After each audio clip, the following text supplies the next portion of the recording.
Assalamualaikum warahmatullahi wabarakatuh. Selamat pagi, salam sejahtera untuk kita semua.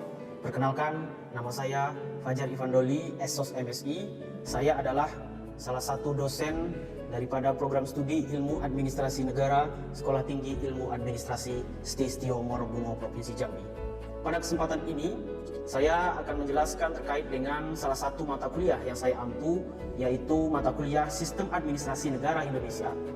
Dengan bobot mata kuliah ini adalah 3 SKS yang didapatkan oleh mahasiswa-mahasiswi program studi S1 Ilmu Administrasi Negara.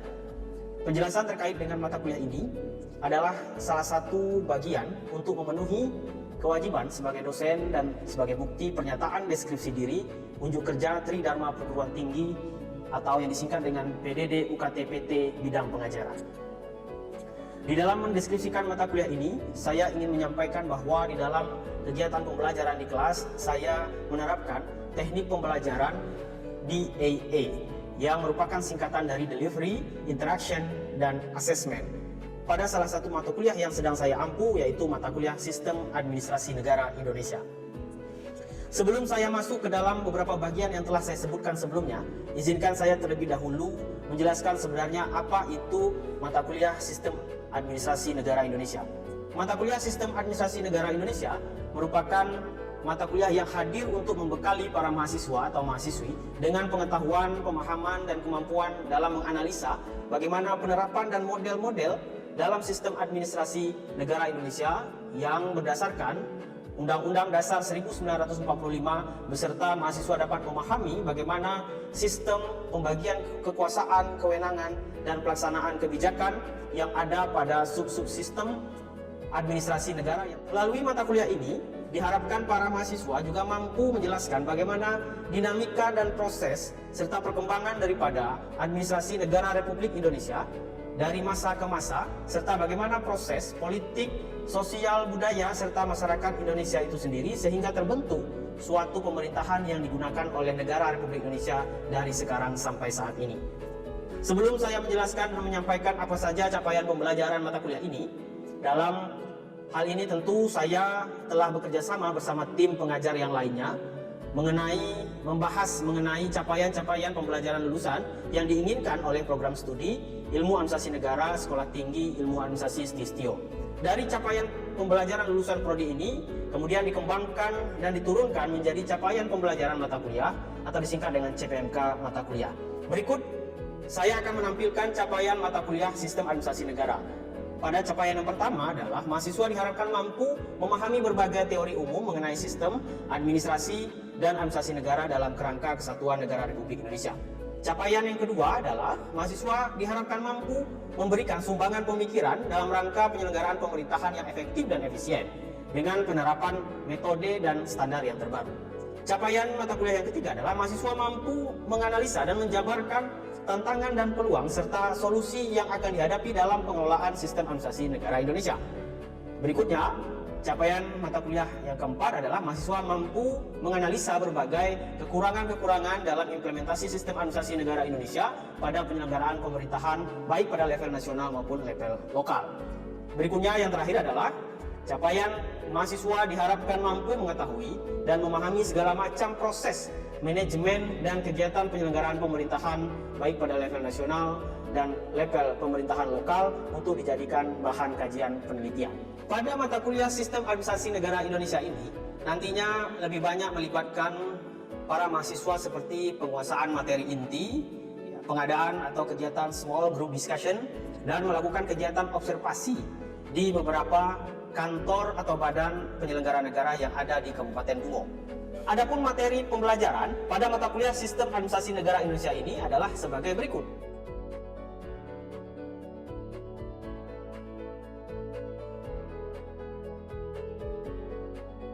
Berikut ini akan saya jelaskan secara singkat mengenai proses pembelajaran yang akan dilakukan yang dimulai dari pertemuan pertama. Pada pertemuan pertama biasanya saya melakukan perkenalan, dimulai dari diri saya sendiri dengan memberikan informasi, dengan menceritakan latar belakang pendidikan, tempat tinggal, dan beberapa karya atau karya ilmiah yang pernah saya tulis dan beberapa hal yang saya anggap perlu. Berikutnya, saya meminta kepada masing-masing mahasiswa untuk memperkenalkan diri mereka. Mulai dari nama, tempat tinggal, nomor pokok, tujuan kuliah, dan motivasi-motivasi dalam perkuliahan. Yang mana awal dari perkenalan ini adalah untuk membangun keakraban di antara para dosen dan para mahasiswa, sehingga di antara para dosen dan mahasiswa tercipta kenyamanan dalam melakukan komunikasi, baik itu di dalam proses pembelajaran, dalam kelas maupun di luar kelas. Dalam kesempatan pertemuan pertama, saya juga memberikan motivasi dan semangat kepada para mahasiswa dan mahasiswi untuk lebih giat, lebih fokus lagi dalam melakukan pembelajaran, sehingga para mahasiswa ini bisa menyelesaikan tepat waktu. Selanjutnya, saya akan membahas terkait dengan kontrak perkuliahan. Selama perkuliahan berjalan, yang pertama saya bersama mahasiswa akan membuat kesepakatan mengenai waktu, etika di dalam kelas, etika berdiskusi, etika bertanya, dan hal-hal yang lain dianggap perlu. Selanjutnya saya akan membahas juga terkait dengan rencana pembelajaran selama 1 semester mata kuliah SANI dari awal sampai akhir perkuliahan, serta penggunaan sumber-sumber buku yang relevan terkait dengan mata kuliah ini agar para mahasiswa dapat mencari tahu atau memiliki buku tersebut dan dipelajari di rumah. Berikutnya, pertemuan kedua. Pada pertemuan ini akan dijelaskan beberapa materi inti, yakni mengenai konsep dasar dan ruang lingkup sistem administrasi negara, paradigma dan posisi administrasi negara. Adapun capaian daripada mata kuliah pada pertemuan kedua ini adalah mahasiswa dapat memahami dan menjelaskan serta mengetahui berbagai pendekatan teori dasar sistem administrasi negara, paradigma dan posisi administrasi negara. Pada pertemuan ketiga akan dibahas terkait dengan sistem pemerintahan negara Republik Indonesia yang dimulai dari pasca kemerdekaan negara Republik Indonesia.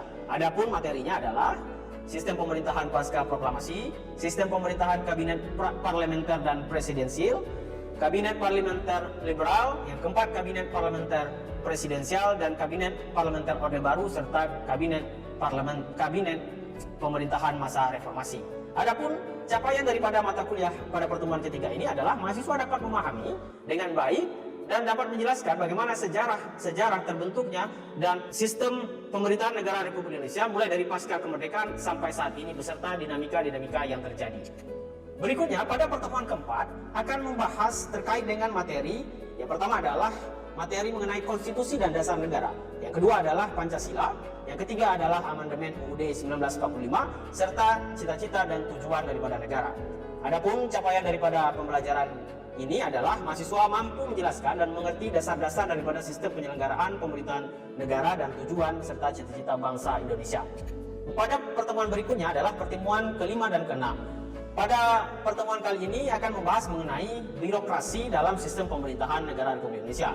Adapun materinya adalah mengenai evolusi teori birokrasi dan karakteristik birokrasi, konsep dasar pemerintahan, organisasi pemerintahan Indonesia, manajemen sumber daya manusia pemerintahan Indonesia.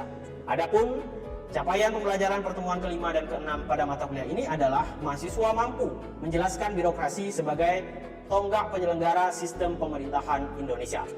Berikutnya, pertemuan ke-7 dan ke-8. Adapun materi pada pertemuan ini adalah administrasi departemen di Indonesia yang meliputi kekuasaan, tugas dan wewenang serta lembaga pemerintahan non-departemen dalam penyelenggaraan pemerintahan Indonesia. Ada menteri kabinet, lembaga pemerintahan non-departemen. Capaian daripada mata kuliah ini pada pertemuan ke-7 dan ke-8 adalah mahasiswa mampu menjelaskan dengan baik mengenai kekuasaan, tugas pokok dan fungsi, serta wewenang dari lembaga-lembaga departemen dan non-departemen dalam kerangka sistem negara Republik Indonesia. Pertemuan berikutnya adalah pertemuan ke-9. Adapun pertemuan ke-9 ini biasanya saya melakukan ujian tengah semester dari keseluruhan materi perkuliahan yang telah saya bagikan sampai kepada akhir perkuliahan pertemuan ke-8. Biasanya saya setelah ujian setengah semester ini, pada hari itu juga saya akan membagikan mahasiswa ke dalam beberapa kelompok untuk dapat memenuhi tugas tambahan yang terstruktur yang nantinya akan dipresentasikan dan didiskusikan di dalam kelas. Berikutnya, pertemuan ke-10 dan ke-15, karena ini adalah pertemuan diskusi. Pada pertemuan ini kita akan mengadakan kegiatan small group discussion di dalam kelas. Pada pertemuan ini akan dibahas beberapa materi tentang desentralisasi dan otonomi daerah, administrasi pemerintahan daerah, lembaga tinggi negara, kepemimpinan, perkembangan lingkungan strategis Sankri, dan manajemen kelembagaan dan arah pengembangannya menuju tahun 2025. Adapun capaian pembelajaran mata kuliah pada 5 kali pertemuan ini adalah mahasiswa mampu memahami dan menjelaskan mengenai materi yang telah dibagikan dalam kegiatan diskusi antara para mahasiswa dan saya sebagai fasilitator. Pertemuan ke-16. Pertemuan ke-16 ini adalah melakukan ujian akhir semester. Berikutnya saya akan menjelaskan metode pembelajaran DAA, yaitu pengertian dari delivery, interaction, dan assessment. Berikutnya saya akan menyampaikan juga mengenai aspek-aspek yang saya gunakan dalam pendekatan pembelajaran mata kuliah ini. Yang pertama adalah delivery. Delivery adalah bagaimana kita bisa menyampaikan materi perkuliahan kepada para mahasiswa melalui kegiatan ceramah, diskusi, dan pretest. Di mana dalam menyampaikan materi saya akan memberikan referensi buku, artikel-artikel terkait, serta bahan pendukung lain seperti peraturan perundang-undangan untuk menjadi bahan pegangan mahasiswa dalam mengikuti perkuliahan saya. Selain pemberian materi, saya juga memberikan materi tambahan berupa bentuk video yang nanti akan dipelajari oleh mahasiswa secara mandiri di rumah. Selain dari proses tersebut, saya juga selalu memberikan tes-tes pada saat akhir perkuliahan dalam bentuk esai dan pilihan ganda. Tujuannya agar para mahasiswa dapat melihat sejauh mana tingkat pemahaman yang telah dilakukan dalam pertemuan, agar mahasiswa memiliki tambahan pengetahuan terkait dengan materi yang telah diberikan di dalam kelas. Berikutnya adalah teknik interaction. Dalam menjalin interaksi selama proses perkuliahan, tentu harus terjalin komunikasi antara saya dengan mahasiswa. Komunikasi ini bisa saja terjadi satu arah, dua arah, ataupun multi arah. Proses interaksi ini harus berjalan baik, karena kita mengharapkan para mahasiswa tidak mengalami kesulitan ketika hendak berkomunikasi dengan dosen dan para rekan mahasiswa lainnya, khususnya dalam proses pembelajaran. Dalam proses ini juga kita akan melakukan interaksi yang secara berkelompok, atau dalam kegiatan small group discussion. Dari proses itu mahasiswa akan berinteraksi dan berdiskusi satu dengan yang lainnya atau sesama teman kelompoknya, dan diskusi tersebut akan memberikan komunikasi atau interaksi yang satu arah, dua arah, ataupun multi arah. Dari proses tersebut saya menempatkan diri sebagai fasilitator dalam kegiatan diskusi.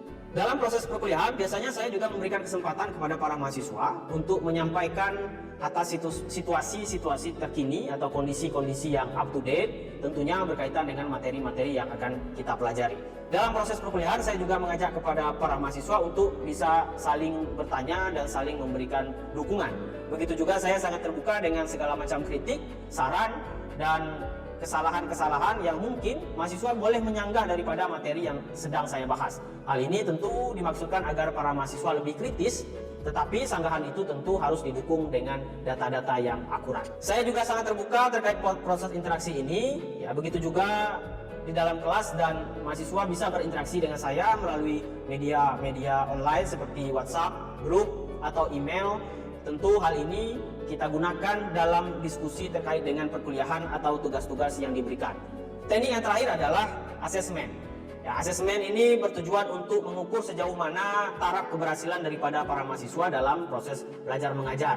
Tentu ini adalah umpan balik untuk perbaikan dan pengembangan sistem proses pembelajaran itu sendiri. Kegiatan asesmen ini yang dilakukan kepada para mahasiswa bukan saja pada kegiatan-kegiatan ujian tengah semester ataupun ujian akhir semester. Namun, selama proses perkuliahan, mulai dari pertemuan pertama sampai kepada pertemuan terakhir, akan dilakukan penilaian-penilaian secara objektif kepada para mahasiswa, yaitu mencakup penguasaan materi kuliah, pemberian tugas, kegiatan belajar mandiri, kuliah lapangan, dan tugas terstruktur lainnya. Penilaian yang saya lakukan kepada para mahasiswa ini bukan hanya kognitif, tetapi juga penilaian afektif dan psikomotorik. Dan penilaian akhir di STIA ini kita memiliki komponen tersendiri, yakni sebagai berikut. Terkait dengan kriteria penilaian akhir sudah saya sampaikan kepada para mahasiswa di awal pertemuan perkuliahan, agar para mahasiswa bisa mempersiapkan apa saja yang dibutuhkan untuk mendapatkan nilai yang terbaik. Berikut ini akan ditampilkan cuplikan video pengajaran saya secara real atau tatap muka di kelas pada mata kuliah Sistem Administrasi Negara Indonesia yang dilakukan pada pertemuan ketiga. Selamat menyaksikan. Assalamualaikum warahmatullahi wabarakatuh. Waalaikumsalam warahmatullahi wabarakatuh. Selamat siang, salam sejahtera untuk kita semua. Gimana kabarnya, sehat? Baik, kita langsung saja ya. Pada kesempatan kali ini saya akan kembali menjelaskan bagaimana mata kuliah kita ini terkait dengan sistem administrasi negara Indonesia. Sebagaimana seperti minggu lalu saya sudah sampaikan beberapa penjelasan terkait dengan RPS ya, perkenalan, dan saya juga sudah sedikit banyak tanya kepada kalian semuanya terkait dengan apa itu administrasi, apa itu sistem dan macam-macam. Lalu pada kesempatan ini kita akan mencoba mendiskusikan kembali ya, mendiskusikan kembali materi mengenai kesisteman dalam administrasi ya negara Republik Indonesia. Bagaimana modelnya, bagaimana sistemnya, serta bagaimana nanti kita melihat paradigma daripada administrasi negara dan posisi daripada administrasi negara itu sendiri. Pertama kita akan membahas konsep dasar daripada sistem administrasi negara itu sendiri ya. Oke, yang pertama adalah sistem ya. Mungkin adik-adik sekalian atau para mahasiswa-mahasiswi sudah tahu apa itu sistem ya, nah? Ya, yang paling gampang sistem itu apa? Diana. Ya, Diana Chandra Kasih, apa itu sistem?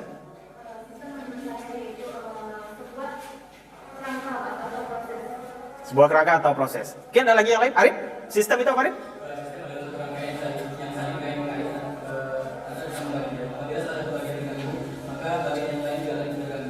Oke, di sini ada lagi yang mau menjelaskan apa itu sistem? Ayo Alwi, silakan. Ya. Baik, sistem ya. Oke, sistem itu berupa sebuah komponen-komponen ya. Komponen-komponen yang pastinya komponen-komponen ini tidak bisa lepas satu sama lain. Ya, dia selalu berdampingan, dia selalu berhadapan, dia selalu saling kait-mengkait karena mereka memiliki satu hubungan ya. Jadi sistem itu kalau kita ibaratkan misalnya ya, ada banyak contoh sekali. Sistem itu apa misalnya? Misalnya sistem yang paling dekat itu adalah di tubuh kita, ya. Sistem anatomi tubuh. Ada sistem pernapasan, ya. Sistem pernapasan terdiri dari apa saja? Ada hidung, ya, ada paru-paru, ada mulut, ya. Itu salah satu contoh. Begitu juga dengan sistem yang ada di dalam tubuh kita adalah sistem pencernaan, ya. Ada gigi, ada usus, ya, dan lain-lainnya. Oke, begitu juga sistem di dalam negara ya, sistem di dalam negara. Jadi mustahil sebuah negara itu tidak memiliki sistem pemerintahan atau sistem administrasi ya. Setiap negara dipastikan memiliki sistem pemerintahan ya. Misalnya negara kita, sistem pemerintahan kita seperti apa ya. Sistem pemerintahan itu ada banyak macam nanti ada ya, ada sistem pemerintahan monarki ya, ada sistem pemerintahan republik, ada semi monarki dan lain-lainnya, atau sistem pemerintahan absolut ya. Oke, di dalam sistem ya, tadi saya sudah sampaikan bahwa sistem itu merupakan suatu kumpulan komponen-komponen yang memiliki tujuan yang sama, ya, yang memiliki tujuan yang sama, dan sistem itu terdiri dari sub-subsistem yang lainnya, ya. Sub-subsistem itu bagian daripada sistem yang besar, ya. Apabila salah satu sistem itu bermasalah, ya, atau mengalami gangguan atau noise misalnya, ya, maka sistem yang lain itu akan terganggu, ya. Maka sistem yang lain itu akan terganggu. Begitu juga dengan sistem pemerintahan. Kalau sistem pemerintahan kita itu juga merupakan sebuah kesatuan sistem yang besar, kalau salah satu bagian dari sistemnya itu rusak atau terganggu, maka sistem yang lain akan terganggu juga. Misalnya sistem ekonomi kita lumpuh misalnya, ya, atau sistem politik kita sedang kacau, pasti kegiatan-kegiatan yang lain itu akan terganggu juga, gitu ya, atau mendapat gangguan, sehingga tidak bisa mencapai daripada tujuan sistem tersebut. Ya, itu yang dimaksud dengan sistem. Di dalam sistem itu akan membawa beberapa nilai atau unsur, ya. Coba sebutkan unsur itu, Ida. Ya. Nilai, struktur dan proses. Ya. Apa itu sistem yang dimaksud dengan unsur nilai? Siapa? Coba angkat tangan, coba. Ya, silakan, Ida. Tata nilai yang mendasari, motivasi atau acuan atau tujuan. Tata nilai yang mendasari, ya, atau yang menjadi acuan. Ya, yang menjadi tujuan ya. Tata nilai yang mendasari itu adalah merupakan tata nilai kita itu berupa konstitusi ya, dasar daripada negara kita ya. Berikutnya ada unsur sistem itu yaitu terdiri dari struktur ya di dalam sistem administrasi negara itu. Apa yang dimaksud dengan struktur itu? Silakan. Ya, silakan. Dia ya silakan.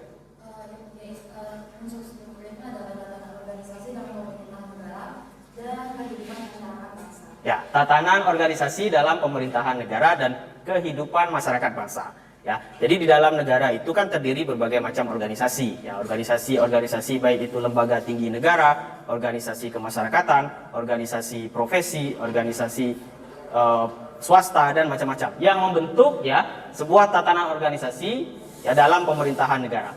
Berikutnya adalah unsur proses ya. Proses itu berkaitan dengan bagaimana fungsi-fungsi daripada manajemen dalam penyelenggaraan pemerintahan atau pembangunan negara ya. Oke. Berikutnya, tadi kita sudah membahas mengenai konsep yang pertama daripada sistem ya. Sistem, lalu sistem itu membawa unsur apa saja di dalam administrasi negara Republik Indonesia. Berikutnya kita akan bahas mengenai administrasi ya. Oke. Administrasi.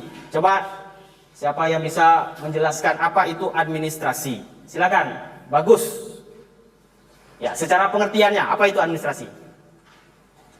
Administrasi adalah seluruh kegiatan, mulai dari pengaturan hingga pengurusan di segala halnya yang dilakukan untuk mencapai tujuan bersama. Oke, ada lagi yang lain? Silakan. Administrasi. Apa itu administrasi? Coba, Jeki, bisa Jeki? Administrasi adalah suatu kerjasama dua orang atau lebih guna untuk mencapai suatu tujuan. Oke, administrasi itu merupakan sebuah proses ya, proses kerjasama ya, proses kerjasama di antara dua orang manusia atau lebih ya untuk mencapai tujuan daripada organisasi atau untuk mencapai tujuan yang telah ditentukan sebelumnya ya. Jadi umumnya administrasi itu melibatkan banyak orang karena sejatinya administrasi itu memiliki banyak sekali pekerjaan yang harus diselesaikan. Ya. Dan administrasi itu biasanya tidak bisa sebuah pekerjaan itu diselesaikan oleh satu orang. Itu pada intinya ya. Jadi semua pekerjaan itu harus dikerjakan oleh orang banyak supaya lebih efektif dan efisien ya. Jadi administrasi sejak 1970 sampai sekarang itu sudah berubah dari administrasi negara menjadi administrasi publik ya. Jadi itu adalah perkembangan ya, perkembangan yang terjadi di dalam ilmu administrasi negara. Oke. Nah, perkembangan ilmu administrasi negara ini ya sebenarnya juga sangat mempengaruhi ya. Sangat mempengaruhi bagaimana proses dari penyelenggaraan negara ya, proses penyelenggaraan negara. Begitu juga yang terjadi di negara kita gitu ya. Dengan perkembangan teori-teori organisasi, teori-teori manajemen, begitu juga dengan paradigma administrasi itu sendiri. Pelaksanaan atau penyelenggaraan pemerintahan di negara kita itu juga mengalami perubahan ya, seiring dengan perkembangan administrasi. Yang tadinya tidak ada modernisasi sekarang sudah ada modern. Yang tadi tidak ada penghargaan kepada bawahan sudah diajak kepada bawahan. Ya, sudah diajak. Yang tadi organisasinya sangat sentralistik menjadi yang humanis dan macam-macam gitu ya. Jadi itu adalah perkembangan ya. Ya, mungkin minggu depan ya paradigma ini akan menjadi tugas individu ya, atau bukan tugas individu tapi tugas kelompok ya yang akan saya bagikan kepada kalian ya untuk sebagai tugas tambahan di rumah ya. Jadi nanti ada 5 paradigma ini ya dijelaskan, nanti saya akan bagikan kelompoknya ya, lalu kita akan diskusikan pada minggu-minggu yang akan datang. Oke, mungkin sampai di sini ada pertanyaan, silakan. Yang mau mengajukan pertanyaan? Ya, silakan. Silakan. Kalau untuk saat ini permasalahan apa yang sedang terjadi di dalam sistem administrasi negara kita? Apalagi sejak wabah COVID-19 ini, Pak. Ya. Ada perubahan, Pak, dari segi sistem administrasi negara kita. Ya, baik. Oke. Tadi saya lupa menyampaikan bahwa administrasi itu selain dari kaku juga sangat dinamis ya. Perkembangan juga sangat dinamis.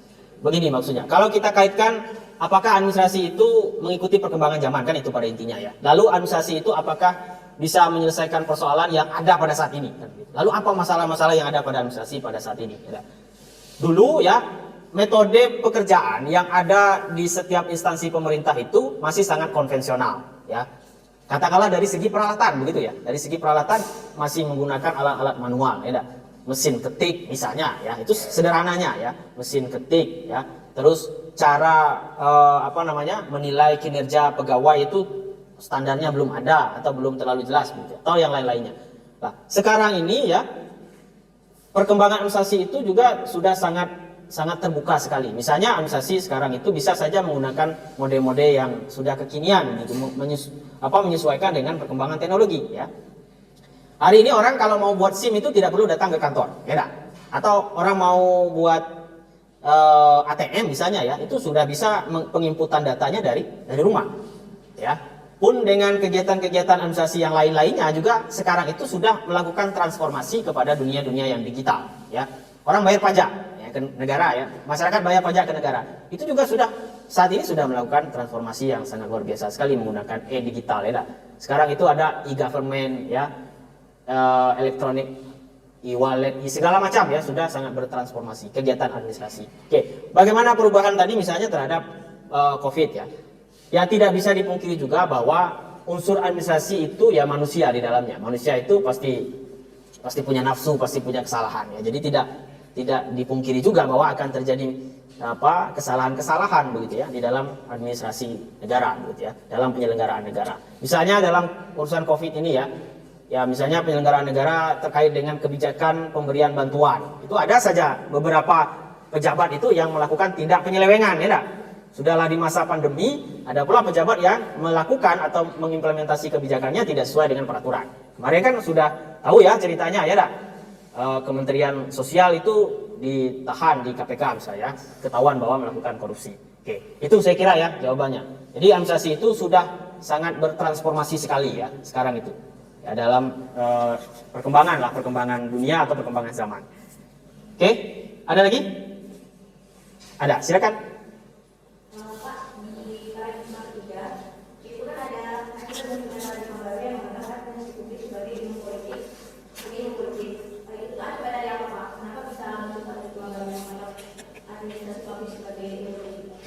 Jadi begini ya,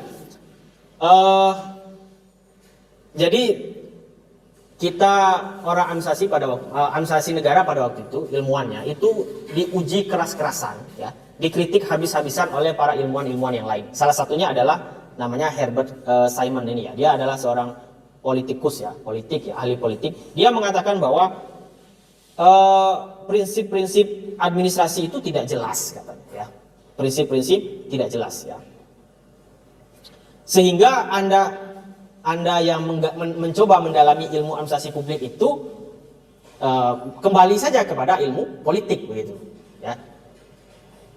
Jadi pada paradigma ini ya pengemukaan ya penemuan daripada prinsip-prinsip administrasi itu dikritik keras oleh para ilmuwan-ilmuwan politik.